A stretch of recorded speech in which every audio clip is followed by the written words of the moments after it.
What's up, guys? It's Eric the PT here. So today I want to talk about something that's really important for me and important for a lot of people. It's knee pain.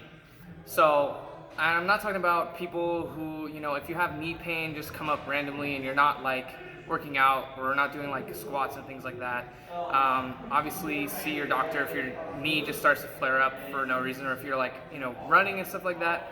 That's another thing that can cause knee pain is a lot of repetitive motion. So basically, there's a way to kind of self-diagnose your knee pain, but again, I wouldn't recommend it if it's like really bad knee pain or it's like all your joints are having pain all at once. This is just for like if you have knee pain come up and you're not really sure where it's coming from, but maybe it hurts you while you're doing squats, or maybe while you are running or taking impact or jumping. And so you want to stay away from those exercises for one right now until you can kind of figure out your knee pain. And so I, of course, have the foam roller right here. It's my favorite little tool. So definitely you want to be doing foam rolling, and there's a way to do it that you can kind of figure out where some of those muscle imbalances are. So what I mean by that, a lot of times your knee pain is caused by the muscle imbalances as well as the buildup of fascia in your muscles and in your tendons. So we've talked about fascia before and how it has to do with foam rolling, basically breaking that stuff up. But also your muscles, what they are constantly in this tug of war. You've got the front side and the back side that are both like pulling on either side of you, and if one of them is stronger or shortened, inflexible, which is often the case that they're both. So they're strong and inflexible, because what you tend to use more often tends to be more contracted, and so it gets shortened over time. Especially if you're sitting down a lot. If you're sitting in kind of this position, your hip flexors, which connect right here, are getting shortened. And then as well, your quads a little bit are getting shortened as well. And that glute is really stretched out. And so it's also not even being used at all. So you definitely want to strengthen up basically the opposing muscle on the one that's most tight. So when you get into the foam rolling, if it's specifically knee pain, this is what I want you to do. You got to hit all sides of your muscle groups in the top and in the bottom half of your leg, so your calf and your shin muscle. Okay? So when you do that, you're gonna feel pain in, maybe all of these areas, maybe just some of them.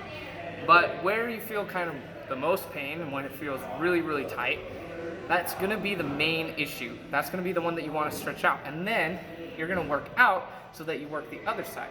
So a big thing that helped me was my adductors. So the inside muscles here were super tight and inflexible. And I thought, of course, I grew up as a gymnast, so, well, kind of. I did gymnastics. And so I thought, just stretching it out would be enough. So just stretching it out and going out like this, stretching out my adductors and my groin muscles. But that's not the only thing that made a difference, because it was the fascia buildup in my joint right here, where it attaches to my knee, was where I started feeling the most pain. So, especially when I foam rolled, I found that out real quick. It was like, wow, there it is. So, here's the different sides that you want to foam roll. You want to do the inside, your adductors, and then your abductors, your IT band, which is this big long muscle that goes from here relatively about there, and that's definitely part of your abductor. Your glute is part of your abductors as well, and then of course your quads and your hamstrings. Now, like I said, most people have more problems with quads, but it just depends on who you are. And then also the front and back sides of your calf. So let's get into it real quick. So the inside one, that's where I feel the most pain, and I've been able to not feel as much pain. The more that you do it, the less pain that you should feel. And after about 2 weeks, if it's not really making any difference in your knee pain, then yeah, see a doctor, see what's really going on in there. But, so, this is your adductor. the one that pulls inward. So you just want to make sure, sometimes you have to twist a little bit, you know. So you want to get just all around this little area right there. And then your IT band, of course, could be near the bottom, it could be closer to the top where you're more tight.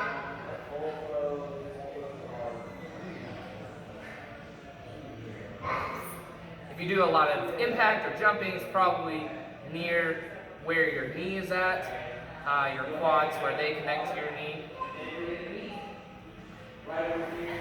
And like I said before, you don't want to just like roll a bunch like back and forth like this, and just kind of go back and forth.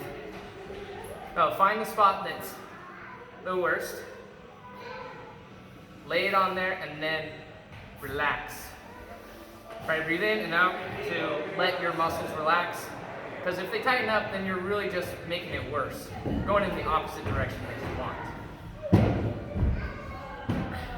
Then your quads, you can do them both at the same time, or just one at a time, depending on how much pressure you feel that you need to put on it. If you're not feeling as much pressure or pain in that area or any kind of like sign that it's working, then you want to push harder. If it's way too tough, there's different types of foam that you can use, or you can just kind of go off to the side of where it's most painful. And then your calves. Same thing with the calves.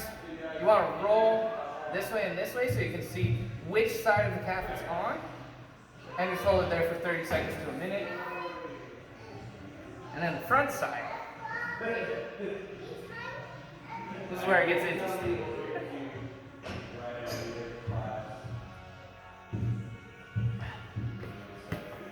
Right on your knee, here.